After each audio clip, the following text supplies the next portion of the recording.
আসসালামু আলাইকুম। সুপ্রিয় শিক্ষার্থীরা, অনলাইন ক্লাসে সবাইকে শুভেচ্ছা ও অভিনন্দন। আজকে আমরা পদার্থবিজ্ঞান তরঙ্গ অধ্যায়ের তারের কম্পন নিয়েই আলোচনা করব। তো আমাদের তারের কম্পন জিনিসটা খুবই ইম্পর্ট্যান্ট, কারণ আমাদেরকে এই টপিক্সের পরে যে জিনিসটা পড়তে হবে সেটা হচ্ছে টানা তারের আর কম্পনের সূত্রাবলী। তো আমরা শুরু করতে যাচ্ছি।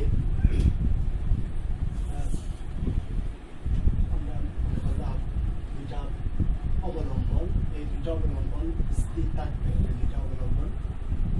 থাকবে, স্থির দুইটা অবলম্বন এবং এই দুইটা স্থির অবলম্বন এর অবলম্বন থেকে একটা সুতা বা একটা তার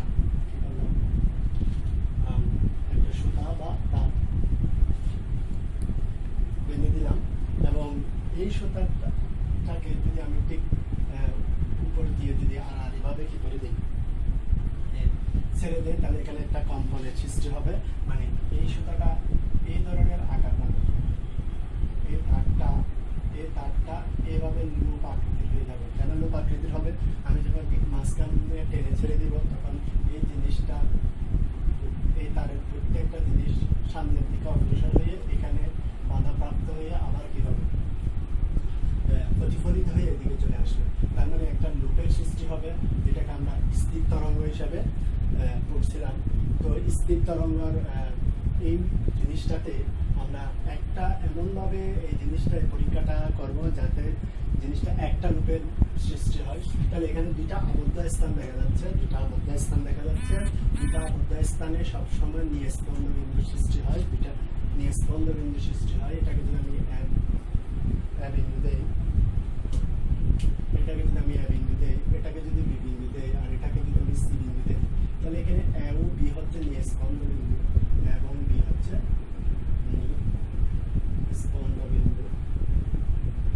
স্পন্দ বিন্দু, এ ও বি হচ্ছে নিঃস্পন্দ বিন্দু এবং সি হচ্ছে সুস্পন্দ বিন্দু। বি হচ্ছে নিঃস্পন্দ বিন্দু কেমনে বুঝবো? নিঃস্পন্দ বিন্দু বলবো এ ও বি দুটা যেগুলো আবদ্ধ স্থান থাকবে। এটাও কেন আবদ্ধ, এখানেও আবদ্ধ, দুটা যেখানে আবদ্ধ স্থান থাকবো সেখানেই আমরা স্পন্দ বিন্দু এবং সি যেখানে বিস্তারটা সর্বোচ্চ হবে সেগুলো এখানে সুস্পন্দ বিন্দু বলে। তাহলে এই ক্ষেত্রে যে আমরা যে তারটাকে টেনে ছেড়ে দিলাম, একটা শব্দের সৃষ্টি হবে, যেটাকে পদার্থবিজ্ঞানের বেলায় ক্ষেত্রে আমরা সুর হিসাবে নিব। এই ক্ষেত্রে যখন একটা লুপের সৃষ্টি হবে সেটা বলা হয় মূল সুর। তার মানে এই চিত্রটাকে আমরা মূল সুর হিসাবে বলতে পারবো। তো আমরা জানি যে মূল সুরের আরেকটা নাম হচ্ছে প্রথম হারমোনিক।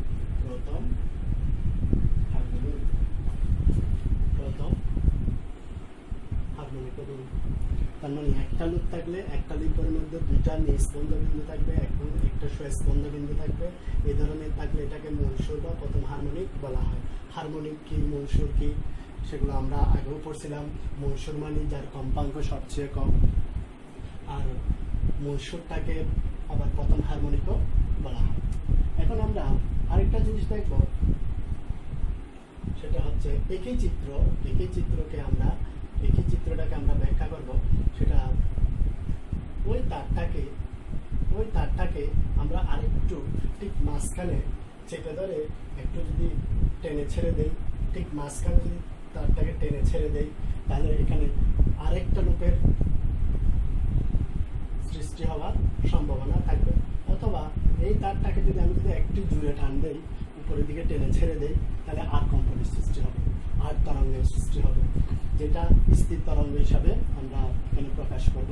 আমরা অগ্রগামী তরঙ্গের ক্ষেত্রে পড়ছিলাম দুইটা অগ্রগামী তরঙ্গ একদিক থেকে গিয়ে বাধাপ্রাপ্ত হয়ে যদি আবার বিপরীত দিকে ফিরে আসে, স্থির তরঙ্গের সৃষ্টি হয়, যেটাকে আমরা এখানে আট তরঙ্গের সৃষ্টি হয়।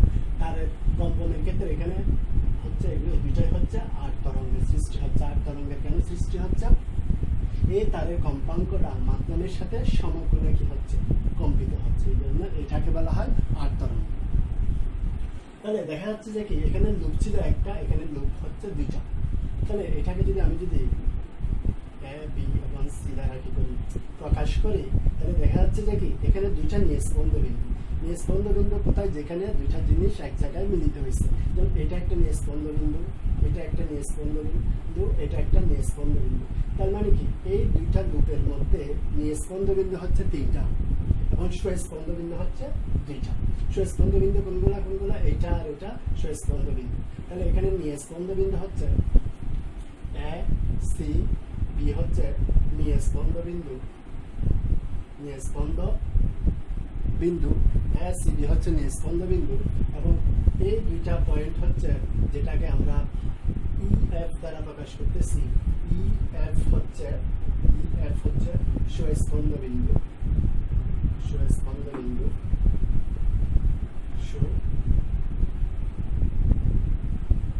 স্পন্দ বিন্দু। তাহলে এখান থেকে একটা জিনিস মনে রাখবে, এখানে লুপ দুইটা, তাহলে এটাকে ধরতে হবে মূল সুর আর এটা হবে উপসুর। এটা যদি মূল সুর হয় এটা হবে উপসুর। সেজন্য এটা যেহেতু মূল সুরের দ্বিগুণ, সেজন্য এটাকে দ্বিতীয় হারমোনিক বলা হয়। এটাকে বলা হয় দ্বিতীয় হারমোনিক। এবং এক্ষেত্রে আগেও বলতে পারি দুইটা লুপের যখন সৃষ্টি হবে, যে তখন যেই সুরের সৃষ্টি হবে সেই সুরটাকে বলা হয় দ্বিতীয় হারমোনিক। মানে দ্বিতীয় হারমোনিক কেমনি চিনব? দ্বিতীয় হারমোনিক চিনার প্রধান উপায় হচ্ছে, প্রধান শর্ত হচ্ছে যে এখানে লুপ থাকবে কয়টা? দুইটা লুপ থাকবে। দুইটা লুপ থাকবে, মনে করতে হবে যে এটা দ্বিতীয় হারমোনিক। লুপ যদি একটা থাকে এটাকে প্রথম হারমোনিকে বলা হয়, এটাকে মূল সুরও বলা হয়। এখন একই জিনিসটাকে আমি যদি আরেকটু জিনিসটাকে যদি আমি একই তারের দৈর্ঘ্য এবং স্থানটা একই, জাস্ট আমরা আরেকটা চিত্র আঁকবো। জাস্ট আরেকটু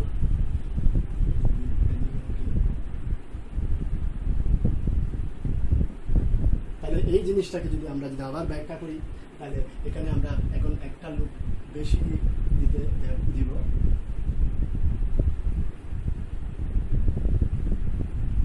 তাহলে এখানে আমরা আরেকটা লুপ বেশি দিলাম, সেটা হচ্ছে যে তাহলে এখানে দেখা যাচ্ছে নিঃস্পন্দ বিন্দু কয়টা?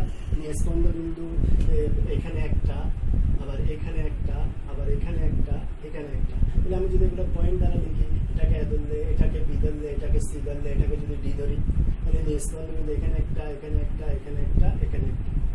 তো স্বস্পন্দ বিন্দু কেমনি চিনব? আমি এটাতে আসি। স্বস্পন্দ চিনব যে যেখানে বিস্তারটা সর্বোচ্চ, যেখানে বিস্তারটা সবচেয়ে বেশি হচ্ছে। এখানে দেখো, এখানে বিস্তারটা কিন্তু সবচেয়ে বেশি, এখানে বিস্তারটা কিন্তু সবচেয়ে বেশি, এখানে বিস্তারটা সবচেয়ে বেশি।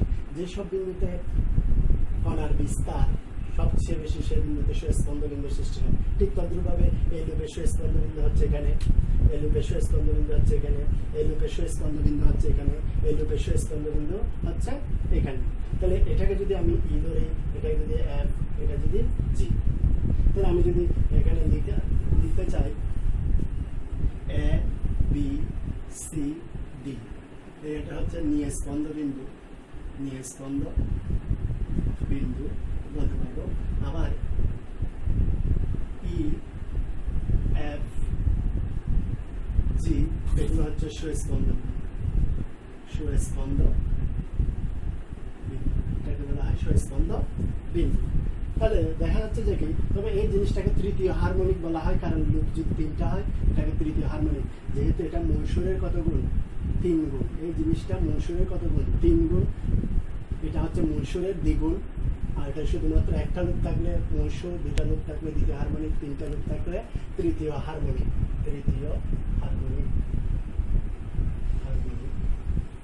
তাহলে জিনিসটাকে এভাবে ব্যাখ্যা করবো, কোনো একটা টানা তার মানে এই দুইটা খুঁটি দ্বারা, এই দুইটা স্থির অবলম্বন দ্বারা একটা তারকে যদি টেনে ছেড়ে দেই, তাহলে এমনভাবে ছেড়ে দিতে হবে যাতে তিনটা লুপের সৃষ্টি হয়।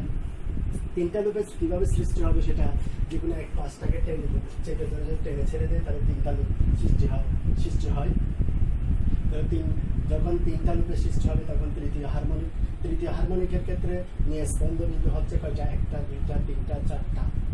আবার স্বস্পন্দ বিন্দু হচ্ছে একটা, দুইটা, তিনটা।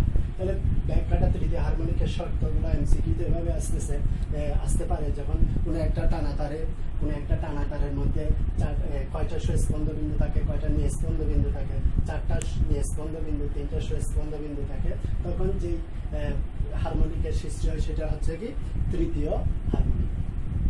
তাহলে এই জিনিসটা আমাদেরকে একটু পরে কাজে আসবে। মূল সুরের ক্ষেত্রে লুপ থাকবে একটা, দ্বিতীয় চিত্রের লুপ যদি 2টা হয় এটাকে দ্বিতীয় হারমোনিক, এবং লুপ যদি 3টা হয় এটা হচ্ছে তৃতীয় হারমোনিক। তো পদার্থবিজ্ঞানের মধ্যে তার একটা টানা, 2টা স্থির অবলম্বন থেকে একটা তারকে যদি টানিয়ে দেয়, তাহলে একটু কম বল প্রয়োগ করলে, একটু টেনে ছেড়ে দিলে মূল সুরের সৃষ্টি করা যায়। আবার একটু বেশি টানলে হচ্ছে আবার আরেকটা সুরের সৃষ্টি হয়, যেটাকে আমরা দ্বিতীয় হারমোনিক বলছিলাম। আবার আরেকটু বেশি বল প্রয়োগ করলে ওই ধরনের তৃতীয় হারমোনিকও সৃষ্টি করা যায়। এভাবে গিটার বলো, তোমার পিয়ানো বলো, বেহালা বলো, এভাবে দেখবে যে যেগুলোতে এই ধরনের তার লাগানো আছে, দুই পাশে স্থির থাকবে এবং মাঝখানে কি থাকে, তার লাগানো আছে। ওই তারগুলোকে যখন আমরা বল প্রয়োগ করি, ওখান থেকে শব্দ সৃষ্টি হয়, যেটা আমরা পদার্থবিজ্ঞানে বলে সুর বলে। এবং এই সুরগুলো আমাদের কানে সুসংগতিপূর্ণ হয়, আমাদের শুনতে ভালো লাগে।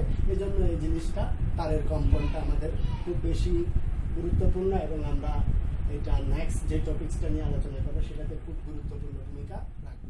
এখন আমরা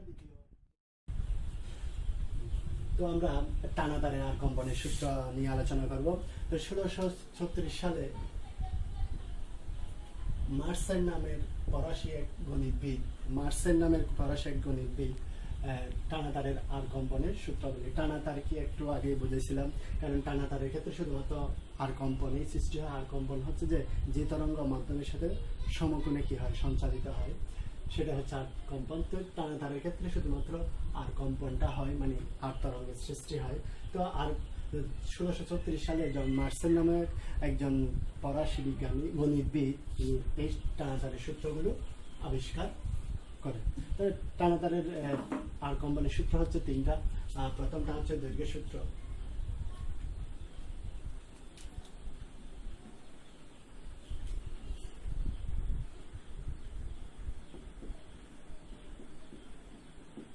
প্রথমটা হচ্ছে দৈর্ঘ্য সূত্র। দৈর্ঘ্য সূত্র হচ্ছে যে টানা তারের আর কম্পনের কম্পাঙ্ক। এই জিনিসটা, এই চিত্রটা হচ্ছে আগের চিত্রগুলো এখানে ঠিক থাকবে। এখানে টানা তার, এটাকে বলা হয় টানা তার। টানা তারের আর কম্পনের কম্পাঙ্ক এফ, দৈর্ঘ্যের ওই তারের দৈর্ঘ্যের কি ব্যস্তানুপাতিক, মানে টানা তারের আর কম্পনের কম্পাঙ্ক ওই তারের দৈর্ঘ্যের ব্যস্তানুপাতিক। আমি এখানে সংক্ষেপে বলতেছি, লেখাগুলো লিখতেছি না, তোমরা একটু ভালো করে নোট করে নিবার। তো কেমনি লিখবো? টানা তারের আর কম্পনের কম্পাঙ্ক, কারণ এই এটা তারটাকে টেনে ছেড়ে দিলে একটা কম্পন সৃষ্টি হবে। প্রত্যেকটা জিনিসের, প্রত্যেকটা শব্দের একটা কম্পাঙ্ক থাকবে, সেই কম্পাঙ্কটা ওই তারের দৈর্ঘ্যের ব্যস্তানুপাতিক। এটার অর্থ হচ্ছে যে এই তারটা যত বেশি লম্বা হবে, এর কম্পাঙ্ক তত কমে যাবে, আর দৈর্ঘ্য যত কম হবে কম্পাঙ্ক তত বেশি হবে। তবে এখানের ক্ষেত্রে কয়েকটা জিনিস স্থির রাখতে হবে। কি কি স্থির রাখবে? ওই তারের যে তারটা ছিলাম সেটার বর এবং টান কি থাকবে? স্থির থাকতে হবে। বর এবং টান কি থাকবে? স্থির থাকতে হবে। টান মানে যে টানটা ক্রিয়া করতেছে, তবে টান মানে এখানে mg, বর ইন্টু অভিকর্ষজ ত্বরণ টি সমান mg। এটা একটু মনে রাখতে হবে, কারণ হচ্ছে এগুলো অঙ্ক করার সময় কাজে আসবে। আর এটা হচ্ছে বর। এই বরের পরিচয় হচ্ছে যে একক দৈর্ঘ্যের বর। এটা হচ্ছে একক দৈর্ঘ্যের বর। তাহলে এটা হচ্ছে ছোট হাতের এম, আর এটা হচ্ছে বড় হাতের এম। এগুলার পরিচয় আছে। এটা হচ্ছে একক দৈর্ঘ্যের বর, আর এটা হচ্ছে মোট বর। এই জিনিসটা আমি আরো ব্যাখ্যা করবো আমাদের নেক্সট টপিকস গুলাতে। তো টানা তারের আর কম্পনের কম্পাঙ্ক ওই তারের দৈর্ঘ্যের ব্যস্তানুপাতিক। তো এই জিনিসটাকে আমরা যদি আরেকটু ভেঙে লিখি, তো এখানে এটা হচ্ছে সমানুপাতিক ধ্রুবক, এটা হচ্ছে সমানুপাতিক ধ্রুবক। এখান থেকে এফ এল সমান কি লিখতে পারবো? কে লিখতে পারবো। তো এই জন্য এই জিনিসটাকে তরঙ্গ দৈর্ঘ্যের সুতার দৈর্ঘ্যের বিভিন্ন মানের জন্য কম্পাঙ্কটাও কি হবে? বিভিন্ন হবে। মনে করলাম কোনো এক সময় এটার দৈর্ঘ্য যদি L1 হয়, এটার কম্পাঙ্ক হবে F1। আবার কোনো এক সময় এটার কম্পাঙ্ক যদি F2 হয়, দৈর্ঘ্য যদি L2 হয়। তাহলে এভাবে আমাদের অনেকগুলো মান থাকতে পারে। তো অঙ্ক এটা দিয়েও করা যেতে পারে যখন কোনো একটা একক দৈর্ঘ্যের বর এম এবং সুতার টান টি যদি স্থির থাকে, তাহলে আমাকে কম্পাঙ্কের দুইটা মানের জন্য তরঙ্গ দৈর্ঘ্যের একটা মানের জন্য আরেকটা দৈর্ঘ্য বের করতে বলতে পারে, অথবা দুইটা দৈর্ঘ্য দিয়ে আছে, একটা কম্পাঙ্ক দিয়ে আছে, আরেকটা কম্পাঙ্ক বের করতে দিতে পারে। তাহলে এটাও কিন্তু আমাদের অঙ্ক করার ক্ষেত্রে কাজে আসবে, এবং এটাকে আমি 1 নম্বর সূত্র সমীকরণ দিয়ে রাখি, কারণ এটা সমন্বয় করে একটা নতুন সূত্র আসবে আমাদের। তাহলে বোঝা যাচ্ছে দৈর্ঘ্যের সূত্রটা হচ্ছে যে কি আর কম্পনের টানা তারে আর কম্পনের কম্পাঙ্ক এফ ওই টানা তারের দৈর্ঘ্যের ব্যস্তানুপাতিক। তো ওইখান থেকে আমাদের এই সূত্রটা আসবে F1 L1 F2 L2। তো তোমাদের বইগুলোতে কম্পাঙ্ককে n দ্বারা প্রকাশ করছে, আমি এখানে F দ্বারা প্রকাশ করতেছি। তো F আর n একই জিনিস, সেটা একটু মনে রাখতে হবে, কারণ হচ্ছে যে কম্পাঙ্ক আবার বইয়ে n দ্বারা লিখছে, আবার অনেক বইতে F দ্বারাও লিখছে। তো আমরা এখন দ্বিতীয় সূত্রের মধ্যে আসতেছি। দ্বিতীয় সূত্রটা হচ্ছে যে টানের সূত্র।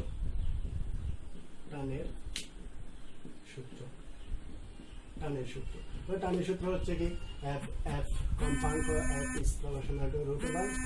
এটা হচ্ছে যে টানা তারের আর কম্পনের কম্পাঙ্ক, সবাই কম্পাঙ্ক নির্ণয়ের সূত্র, তিনটা সূত্রের কম্পাঙ্ক নির্ণয়ের সূত্র। টানা তারের আর কম্পনের কম্পাঙ্ক ওই তারের টানের বর্গমূলের সমানুপাতিক। তবে টান যত বেশি হবে কম্পাঙ্ক তত বেশি হবে। তবে টান আর কম্পাঙ্ক, টান বাড়লে কম্পাঙ্ক বাড়বে কিন্তু একটু কম বাড়বে। এটা যদি 16 গুণ বাড়াই এটা বাড়বে 4 গুণ, এটা যদি আমরা 9 গুণ বাড়াই এটা বাড়বে 3 গুণ, এটা যদি 4 গুণ বাড়াই এটা বাড়বে 2 গুণ। টানা তারে আর কম্পনের কম্পাঙ্ক ওই তারের টানের বর্গমূলের সমানুপাতিক। যেখানে কি কি স্থির থাকবে, এখানে স্থির থাকবে হচ্ছে L স্থির থাকবে, আর এটা হচ্ছে M স্থির থাকবে। একক দৈর্ঘ্যের বর, আবারও বলতে ছোট হাতের M হচ্ছে একক দৈর্ঘ্যের বর, আর L হচ্ছে যে দৈর্ঘ্য, ওই সুতার দৈর্ঘ্য আর M যদি কি থাকে স্থির থাকে, তাহলে কম্পাঙ্ক ওই তারের টানের বর্গমূলের সমানুপাতিক। তো এটাকে যদি আমি একটু ডিটেলস লিখতে যাই, একটা সমানুপাতিক ধ্রুবক দিতে হবে, এটা হচ্ছে √3। তাহলে এই জিনিসটাকে আমি কম্পাঙ্কের বিভিন্ন মানের জন্য যদি কি করি টানের বিভিন্ন মান লিখতে যাই, তাহলে এটাকে আমি কিভাবে লিখবো F/√2/t। তো এটাকে যদি আর একটু সাজা লিখতে যাই আমি, তাহলে F1/t1² F2/t2², F1² হবে F1²/t1 F2²/t2। এভাবে এটাও সূত্র হিসাবে কাজ করতে পারে। তাহলে এটাকে কিন্তু 2 নম্বর সমীকরণ দিতে হবে, কারণ এগুলা একটু পরে আমাদের কাজে আসবে। তাহলে একটা দৈর্ঘ্য সূত্র আর একটা হচ্ছে টানের সূত্র। তাহলে এটার ব্যাখ্যা স্বরূপ আমরা কি বলবো, এটার ব্যাখ্যা স্বরূপ হচ্ছে যে এগুলো MCQ-তে আসতে পারে, টান যদি 16 গুণ করা হয় তাহলে ওর কম্পাঙ্ক কত গুণ হবে, কম্পাঙ্ক বলবে 4 গুণ। এই জিনিসগুলো একটু মনে রাখতে হবে। তবে আমরা তৃতীয় সূত্রতে যাই। তৃতীয় সূত্রটা হচ্ছে এটা কেটে দিই।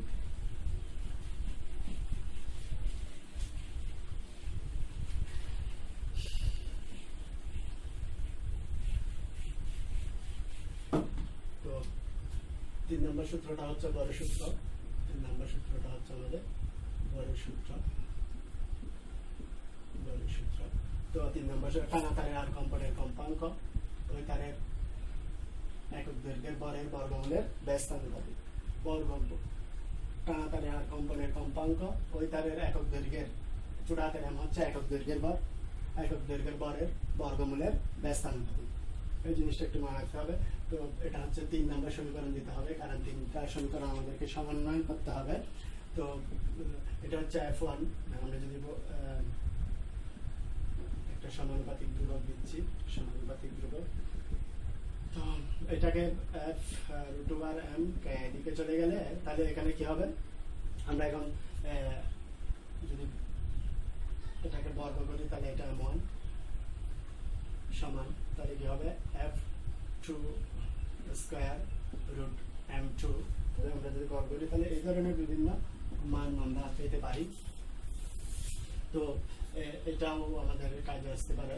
এটা হচ্ছে যে তাহলে এটার ব্যাখ্যা হবে কি, এটার ব্যাখ্যা হবে যে পদ যদি বৃদ্ধি পায় কম্পাঙ্ক কমে যাবে, কোনো একটা সুতার কম্পাঙ্ক কমে যাবে। কোন একটা সুতার একক দৈর্ঘ্যের ভর যদি কি পাই বৃদ্ধি পায়, কম্পাঙ্ক কমে যাবে। আবার একক দৈর্ঘ্যের ভর যদি কমে যায়, কম্পাঙ্ক কি পাবে বৃদ্ধি পাবে।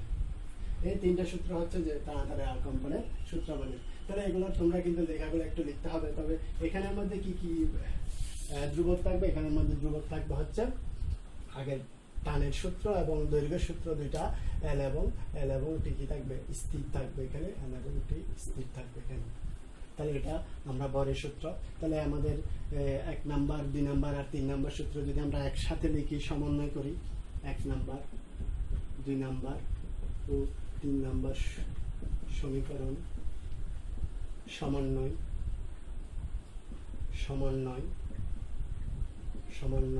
করে 1 নাম্বার 2 নাম্বার আর 3 নাম্বার সমীকরণ সমন্বয় করে কি পাই? তাহলে 1 নাম্বার সমীকরণটা ছিল f is proportional to 1/l, আর 2 নাম্বার সমীকরণ ছিল √t, আর 3 নাম্বার সমীকরণ হচ্ছে আমি একসাথে লিখছি, একটা হচ্ছে √t আর √m-টা নিচে আসলো কেন? কারণ হচ্ছে √1/m একসাথে লিখে ফেলছি। তো এটাকে যদি আরেকটু সাজায় লিখি, l 1/l একসাথে লিখলে t/m। তো আমাদের সমীকরণের কাছাকাছি চলে আসছি। তো f একটা সমানুপাতিক ধ্রুবক দেই আমরা √t/m। কে হচ্ছে সমানুপাতিক ধ্রুবক, এটা মূলসুরের ক্ষেত্রে এর মানটা নির্দিষ্ট। মূলসুর মানে আমরা জানি যে একটা মাত্র লুপ থাকবে এবং মূলসুরের ক্ষেত্রে কম্পাঙ্কটা হয় সবচেয়ে কম। তাহলে মূলসুরের ক্ষেত্রে কে একটি ধ্রুবক,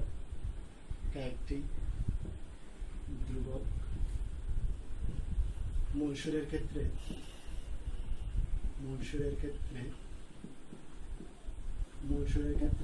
এর মান হচ্ছে হাফ। এটা হচ্ছে পরীক্ষিত মান। তাহলে এটাকে যদি আমি 4 নাম্বার সমীকরণ দেই, তাহলে এই 4 নাম্বার সমীকরণে কে এর মানটা যদি বসাই দিই, তাহলে 4 নাম্বার সমীকরণ হতে পাই, 4 নাম্বার সমীকরণ হতে কি পাই? f সমান কে এর মান হচ্ছে হাফ। যদি একটু সাজা লিখি তাহলে এইভাবে লিখবো √t/m।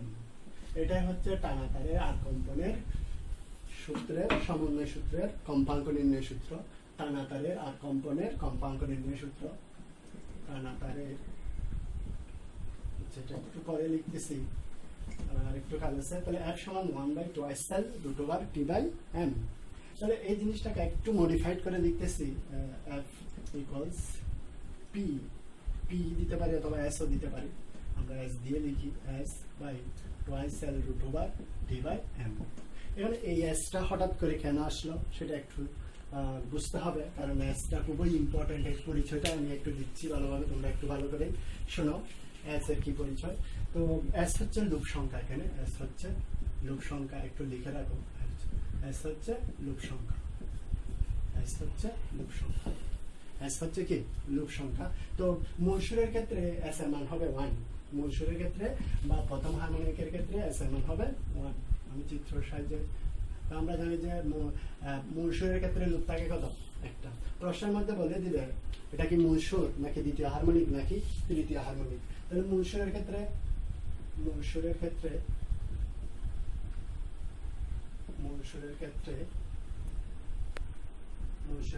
এস এর মান 1। এস হচ্ছে লুপ সংখ্যা, মানে মূলসুরের ক্ষেত্রে লুপ হবে 1। 1 যদি এখানে বসাই তাহলে এটা পেয়ে যাচ্ছি আমরা। আরেকটা হচ্ছে যে দ্বিতীয় হারমোনিক বলে প্রশ্নের মধ্যে বলে দিবে দ্বিতীয় হারমোনিক হলে এস এর মান হবে 2। তখন লুপ হবে কয়টা? তখন লুপ হবে কিন্তু 2টা, একটা 2টা। দ্বিতীয় হারমোনিক প্রশ্নের মধ্যে যদি দ্বিতীয় হারমোনিক বলে এস এর মান হবে কয়টা? 2টা। আর যদি তৃতীয় হারমোনিক বলে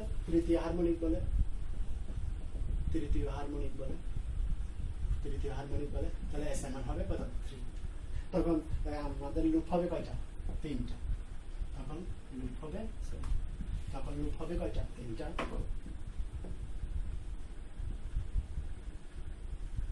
তখন লুপ হবে 3টা, তৃতীয় হারমোনিক বলে। তখন এস এর মান এখানে 3 বসানো।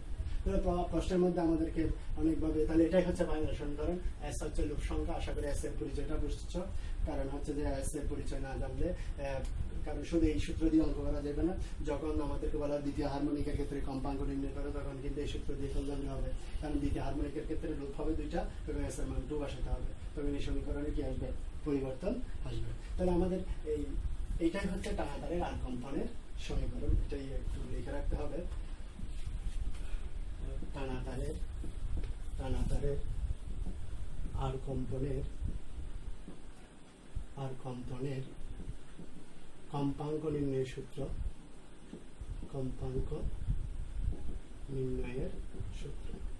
আর কম্পনের কম্পাঙ্ক নির্ণয়ের সূত্র। তো আশা করি স্যার পরিচয়টা বুঝছে। এখন এখান থেকে আমরা আরেকটা জিনিস নির্ণয় করবো এই সূত্র থেকে, সেটা হচ্ছে বুঝতে হবে একটু এই সমীকরণ থেকে। মৌসুরের ক্ষেত্রে আমরা জানি, মৌসুরের ক্ষেত্রে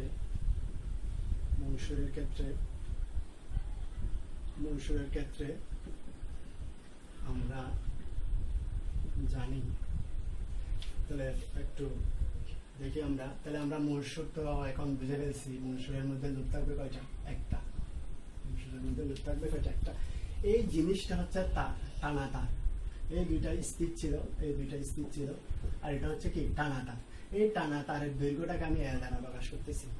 এই টানা তারের দৈর্ঘ্যটাকে এল দ্বারা প্রকাশ করতেছি। তো এল মানে কি? এখানে আমরা জানি যে লুপ কয়টা? একটা। তো একটা লুপের মধ্যে নিঃস্পন্দ বিন্দু কয়টা? দুইটা। শুরুতে বলছিলাম একটা লুপের মধ্যে নিঃস্পন্দ বিন্দু দুইটা।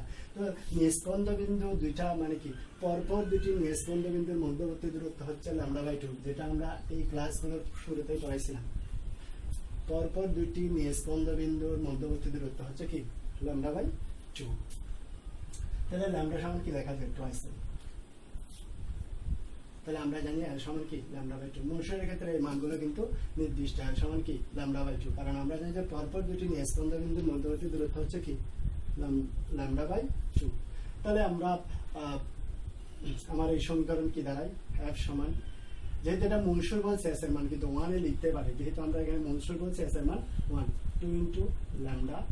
L সমান কি? λ/2। এখানে L এর জায়গায় λ/2 বসাইছি, আর থাকবে T/, তাহলে 2 2 কাটা, ল্যামডাটা এই পাশে চলে আসছে, ল্যামডা √T/n।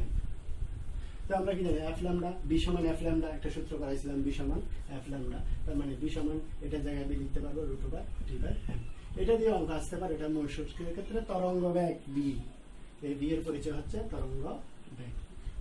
এটা দিয়ে এই সূত্রটা একটু মনে রাখবে। তো তোমরা অবশ্যই আজকে আমরা এই সূত্রটা তোমাদের মেলোডির পরীক্ষা আছে, এক্সপেরিমেন্ট আছে, যেটা ব্যবহারিকের ক্ষেত্রে ব্যবহার করা হয়। তো মেলোডির এক্সপেরিমেন্ট আর এই জিনিসটা একই ধরনের। এই সূত্রটাই আমরা ইউজ করব, এই সূত্রটা ইউজ করব। তবে একটু বুঝতে হবে, ওটা সুরশলাকা দিয়ে করা হয়েছে, এটা টানা তার, আর ওটা সুরশলাকা দিয়ে করা হয়েছে। তো সুরশলাকা দিয়ে করলে দুই ধরনের তরঙ্গের সৃষ্টি হয়, একটা হচ্ছে আট তরঙ্গ, আর একটা হচ্ছে লম্বিক তরঙ্গ। এটা কিন্তু আট তরঙ্গ, আর টানা তারের ক্ষেত্রে আর কম্পন, কিন্তু সুরশলাকা দিয়ে করলে আট তরঙ্গ সৃষ্টি হবে, আবার লম্বিক তরঙ্গ সৃষ্টি হবে। যদি আট তরঙ্গ দিয়ে করতে বলে তাহলে এই সূত্রটা ইজিলি বসাতে পারে।